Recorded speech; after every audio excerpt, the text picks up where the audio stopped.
Dr. Barna, thanks so much for joining us today. Oh, it's great to be with you again. Thanks. Your latest study for Arizona Christian, the Cultural Research Center, says fewer Americans think their relationship with God is not important or they don't think they have one. Before we get into all that, what does it mean to have a relationship with God? When we do the research, we don't define that for them. They can determine whatever that means on their own. So, as best we can tell, it covers a really wide range of ideas, from simply knowing about him to having intimate conversations, getting guidance and direction, all kinds of things. So, it does cover quite a waterfront.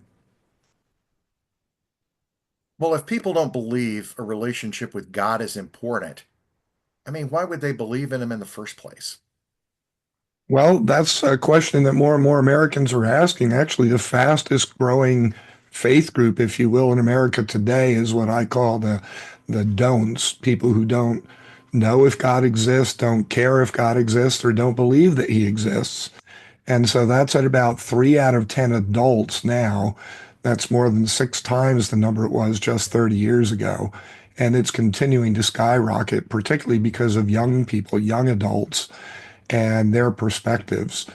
Why should they believe in God? I think if you take the time to reflect on many of the key questions about life, how you got here, what life is all about, how you would discover your purpose and meaning, what constitutes authority in your life, where does truth come from, how can we know it?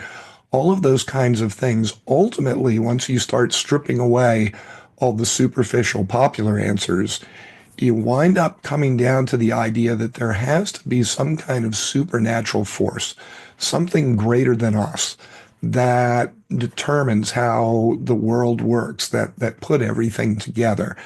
And then it's a question of, okay, well, which one of those gods are you going to relate to? Are you going to follow or associate with?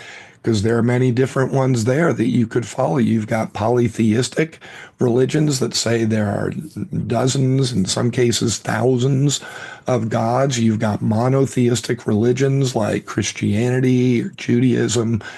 And so you've got to make some choices there. But ultimately, it really goes a long way toward determining what kind of person you become, what kind of life you lead, and what kind of legacy you leave behind. Obviously, we're talking here about God, capital G, God in heaven. You believe in him, I believe in him. Many people do. Do people who don't believe in capital G God have lowercase g gods? Yeah, in fact, what we found is that there are a lot of those out there. There's a large proportion of people who would say that there's a singular deity. That would be about 46% of the population.